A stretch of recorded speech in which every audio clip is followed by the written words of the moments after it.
Live. What's up, everyone? Today's a special day because it only happens once every 4 years. It's leap year. So those of you that are born today or born on this day, happy birthday. Actually, one of my son's friends, his birthday is today, and he's turning 3, I think. He's actually turning 12, but I always thought that was so cool. Anyways, today we're going to do another one of my whiteboard lectures about music theory that everyone needs to memorize. I always talk about needing to memorize things. If you're going to use this stuff in your everyday playing or writing, these are things that you need to memorize. I'm going to teach you how to memorize them too. This is funny because when I was a college professor in my 20s, I did lectures like this all the time. They were on more advanced music theory at the college level, but I would do them with chalk. And I hated writing on chalkboard. They hadn't invented whiteboards back then, or maybe they had, but we didn't have them where I taught.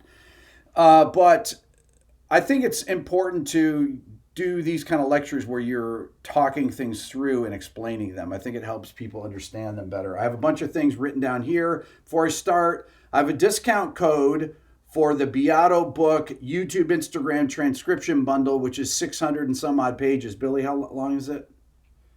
Yeah, it's over 600 pages, and it's half off. The discount code is RB229. Also, only for the next 24 hours until tomorrow night at midnight, I'm selling my YouTube Instagram transcription bundle, which is a 160-page PDF on my website just by itself. Everybody asks me, when are you going to do that? I never do that. I'm doing that because it's leap year here. I haven't done that ever. So if you want to get my transcription bundle, this is from all my Instagram improvs, from a bunch of my YouTube videos. It's available on my site. There's no discount code. It's just available for today and through tomorrow at midnight Eastern time.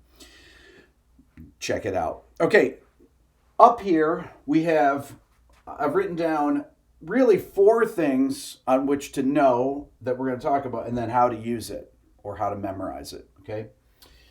So the first thing we're going to talk about is the circle of fifths, which I've already written down here. Now, a lot of you are thinking, oh God, here we go with the circle of fifths again. Why is this important? The circle of fifths is important because you need to know what notes are in every key, okay? How many sharps or flats are in each key? Or how do you create scales from this, okay? So you've got here, I have all the key centers moving around, and they move in fifths. C, G, D, A, E, B, F sharp, G flat, D flat, A flat, E flat, B flat, F. Now, I call this going clockwise or in a sharp direction of the circle of fifths. Thank you, Deb. Appreciate that. Going backwards, I call that moving in a flat direction. Just a little aside here. When you move in a sharp direction, when you're adding, you can be in the flat side and be moving in a sharp direction. So don't be confused by that just because these are flats over here. And you can be on this side and be moving in a flat direction. That means you're either taking away sharps or adding flats, okay? Just to clarify that, because I never actually say that on here, but I want people to think this way. The key of C has 0 sharps or flats. That's why a C major scale is all the white notes on the keyboard. I have my piano right here. The key of G has 1 sharp, which is F sharp. So if I play G major, there's F sharp. Now, the first sharp here, these numbers correspond with these, okay? Sharps and flats. Sharps always go in a particular order. F sharp is always the first sharp. If you look at a key signature and it has 1 sharp, you're in either G major or E minor. We're not going to talk about that now. If it has 2 sharps, you're in the key of D major, and it's going to have these 2 sharps, F sharp and C sharp. 3 sharps, A major is going to have F sharp, C sharp, G sharp. Meaning if you were to create a scale, you just add those sharps and flats. You start from A, you write out the alphabet from A to G, and you just add those those accidentals in, which we're going to talk about. I'll show you how to do that in a second. So let me go to here. Remind me about what these said, Billy, here, right? Okay, so I'm going to show you how to do this. Let's say we'll take a D major scale. I'm going to write out the letter names D, E, F, G, A, B, C. Okay, those are the 7 letter names.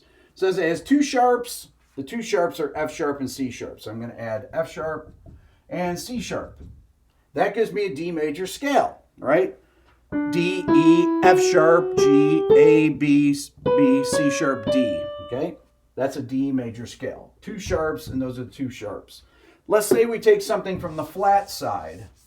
Let's say we take the key of A flat major. Okay, I'm going to start with the note A, just the letter A. I'll start with an A flat, but then just B, C, D, E, F, G. If you know your alphabet, that's all you need to know.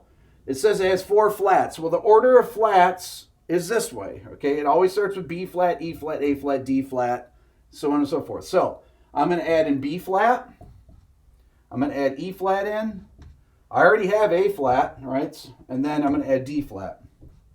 And that is an A flat major scale. A flat, B flat, C, D flat, E flat, F, G, back to A flat. That is how scales and keys work. Okay? Let me do another one just for practice. Let's say we do E major. Okay? I'm going to start E, F, G, A, B, C, D. I wrote out the 7 letter names. I looked down here. E major, what does it have? It has 4 sharps. This is why you have to memorize this chart. You have to commit that to memory. I'll show you how in a second. Okay, the 4 sharps are the first 4. F sharp, C sharp, G sharp, D sharp. So I go in here. F sharp, C sharp, G sharp, D sharp.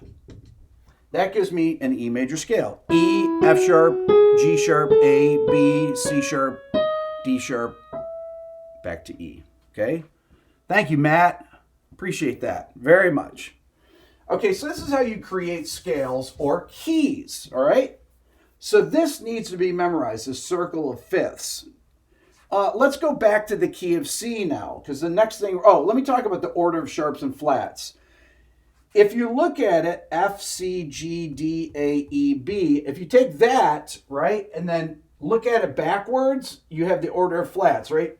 B, E, A, D, G, C, F. The order of sharps and flats are exactly opposite. So if you memorize the order of sharps, F sharp, C sharp, G sharp, D sharp, A sharp, E sharp, B sharp, then you go B flat, E flat, A flat, D flat, G flat, C flat, F. That's how the order of flats works. Okay, so let's talk about scales. So we talked about scales. Let's talk about the chords derived from scales, okay? So that's the next thing. So we take a key, let's say the key of B flat major. I'm going to go B flat. We're going to create the scale C, D, E, F, G, A. B flat has 2 flats. They are B flat and E flat. I got B flat there, I got E flat. This is a B flat major scale. Now, if we build chords out of this major scale, all major scales have a certain order of chords that happen in them. The 1, 4, and 5 triads are major. I'm going to erase this down here because all of this is in my Beato book, which is on sale with my YouTube transcription bundle, discount code RB229. I rarely make that bundle available. If you have my Beato book and you want to get the YouTube transcription bundle by itself, you can get that on my website too. It'll be available only today. It's the first time I've ever sold it by itself, ever. I'm not going to do it very often. The minor chords in a major key are 2, 3, and 6. Now, these are called lowercase Roman numerals. They indicate minor chords. Uppercase Roman numerals indicate major chords. You probably didn't know that Roman numerals had upper and lower case. Maybe you did. The 7th chord in a major key, so this is minor chords. The 7th chord in a major key is a diminished triad. Okay? So you have to memorize this chart too. That's the next thing. So you memorize a circle of fifths, So what do we have? You got to memorize the circle,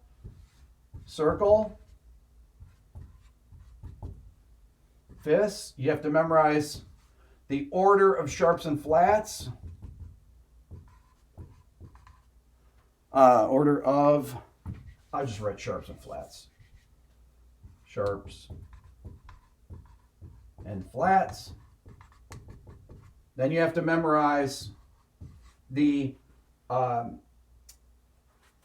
what chords are the you have to memorize this chart, the chord quality, or the chords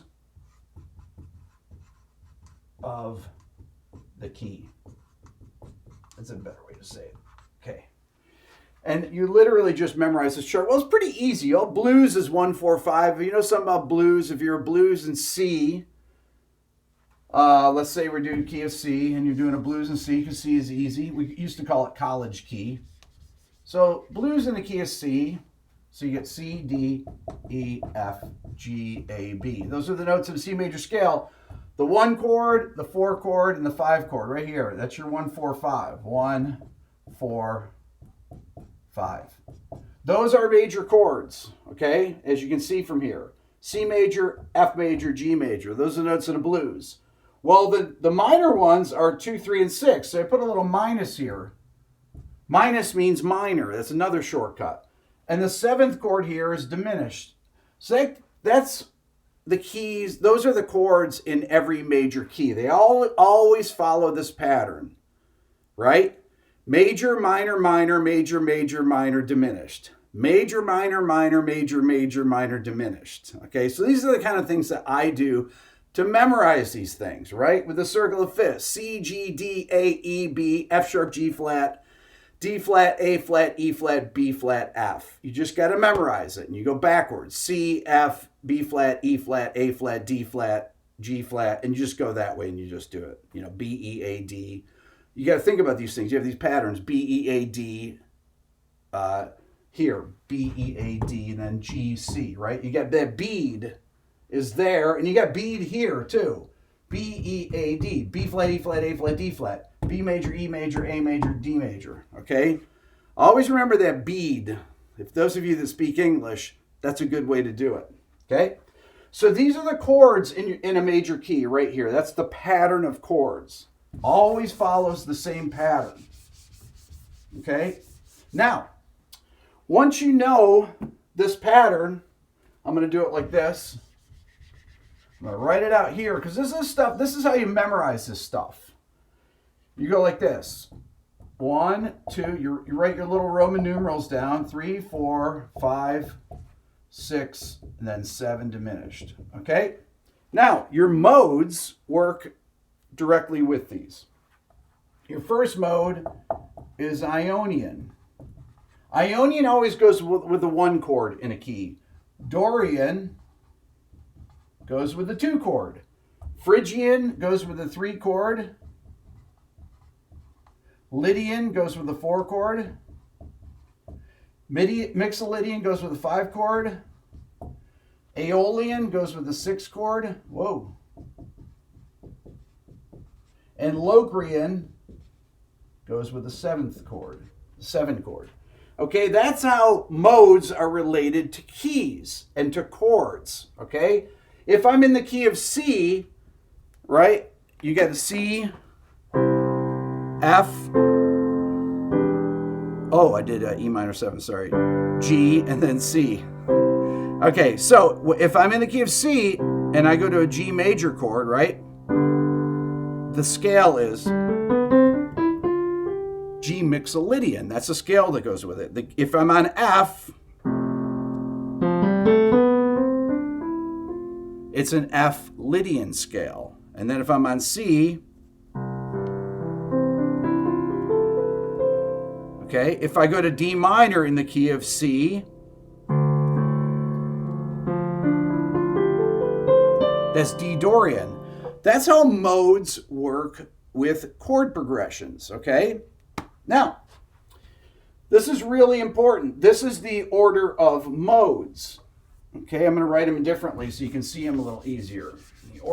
This is the order of chords in a major key, then the order of modes: Ionian, Dorian, Phrygian, Lydian, Mixolydian, Aeolian, Locrian.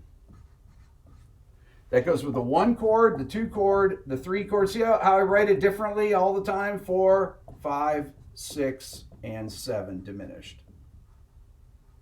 And if you're in the key of C, you can do it like this: C major, D minor, E minor, F major, G major, A minor, B diminished. Okay? You got to know them in all ways. There's many different patterns, in many different ways to memorize these patterns. Okay? But it all is based off this. If you know this, you're cooking, because this stuff is actually pretty easy to memorize. Remember? Major, 1, 4, 5, think blues. Minor, 2, 3, 6. Diminished is 7. Then people say, well, what about minor keys? Well, minor keys are just are related to the major keys. If you're talking about natural minor, okay? It works this way. C and A minor have the same key signature, meaning they have the same notes in them. G and E minor, D and B minor, right? Billy, A and what minor? Billy, come on. A major and what minor go together? Oh, that's a E flat. No. Okay.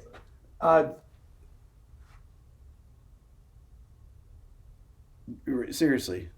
So go down a minor third. Mm-hmm. What's a minor third down from A? I put Billy on the spot. It's F sharp, Billy. Come on. E is C sharp.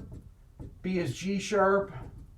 And F sharp would be D sharp. Right, it's hard to fit these in here. Let me give yourself a little room here. I'm going to call this G flat just to make it easier for you guys. G flat will be E flat minor. D flat is B flat minor. A flat is F minor. E flat is C minor. B flat is G minor. I'm sorry this is so small. Those are how the minor keys relate to these. I'll show you this in a better way here so that you can see them. Okay. This is all in my book. We're going to talk about minor keys real fast. Okay. If I take a C major scale, okay, I put the chords in. Remember, 1, 4, 5 is major, so 2, 3, and 6 is minor, and 7 is diminished. Those are the chords in C major. If I start on A minor, this is the relative minor.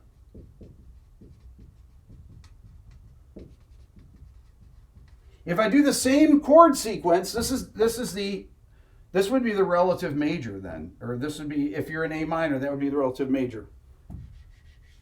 Let me do it this way: A, B, C, D minor, E minor, F major, G major, A minor, or we're done there. So in the key of A minor, okay, your relative minor, this would become the 1 chord, the 2 diminished, the 3 major, the 4 minor, the 5 minor, the 6 major, and the 7 major. Okay? Same chord pattern. Major keys and minor keys, right? Here's your major, the chords of the major key. If I start here then and do the same chords again, you get your minor key. It's just like it's like a cycle. It just spins around. Pretty easy. So if you know your major keys, you got your minor keys down. Piece of cake. All you have to do is know that the relative minor is built off the 6th scale degree of the major. Then you got it. All right? It's just memorization. There's no secret to this. The only secret is you have to look at it a lot.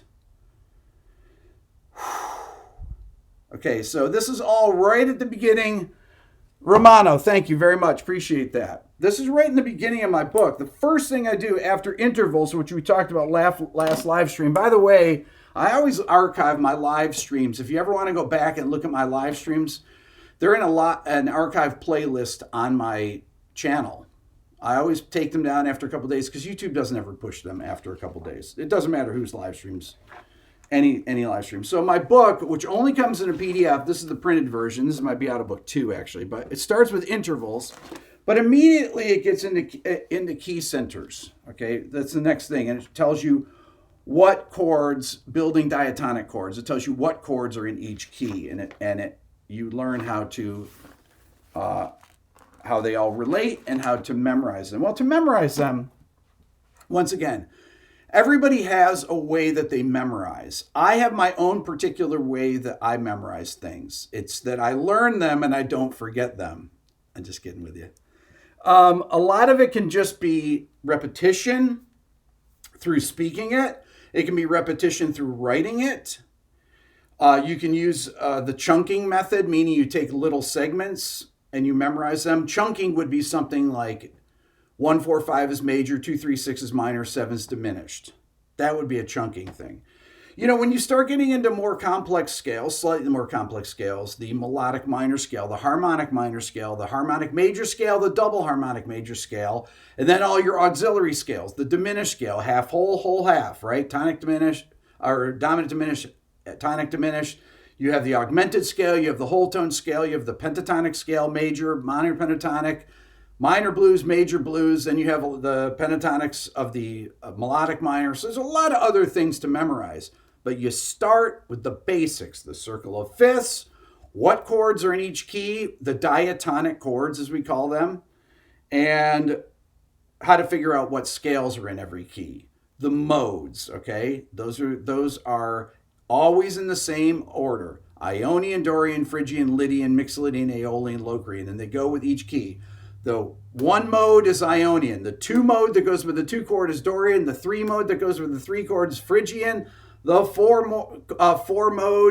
mode that goes with the 4 chord is Lydian.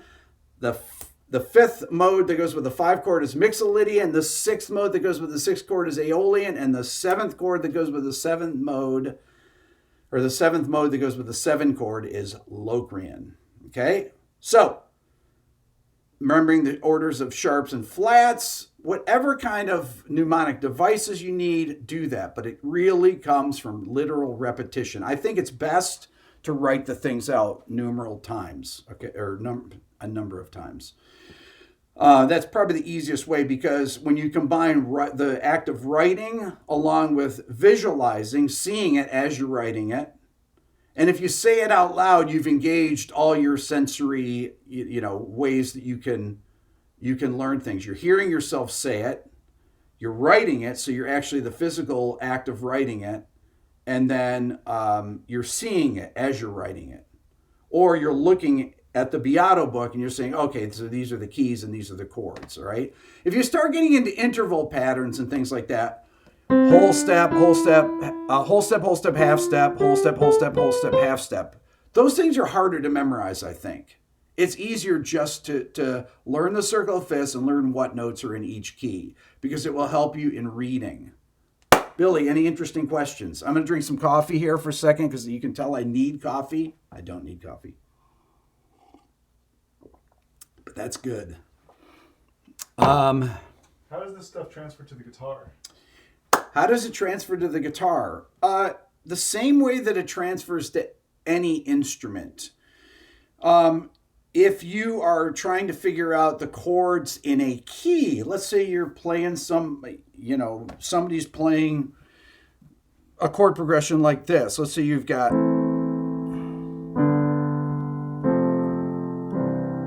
let's say you have a chord progression like that, and you're like, what? I don't know what those chords are. Some piano player you're playing with is playing this. You got some EDM beat, and it's using these chords, right?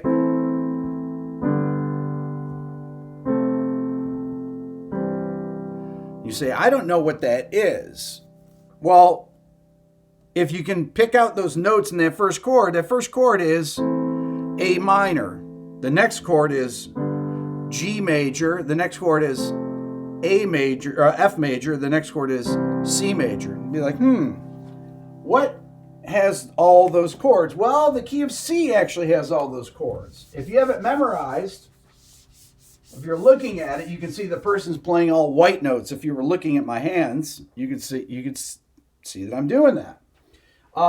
C major, D minor, E minor, F major, G major, A minor, B diminished. This is how you get good at it. You just get good at it by writing it down a lot. I played A minor, that's the 6th chord. Then I played F major, or G major, that's the 5 chord. Then I played F major as the 4 chord. Then I played C major, that's the 1 chord. That's a 6, 5, 4, 1.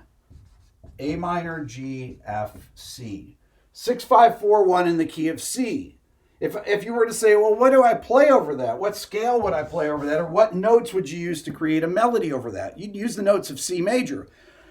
But specifically, when I'm playing this first chord, you really don't know what to play over this A minor chord, right? You can play Aeolian. Unless you hear other things, you might play A Dorian, but once you hear that G major chord, then you say, okay, A minor, G major, I'm probably in C. Then once you hear the F major chord, then you know you're in C. Okay? That's really why this stuff and how you incorporate it on the guitar and any instrument. Then you know what scales to play in, or you know how to navigate around. And you can tell if you hear some chord that doesn't sound like it's part of that group. If you hear this.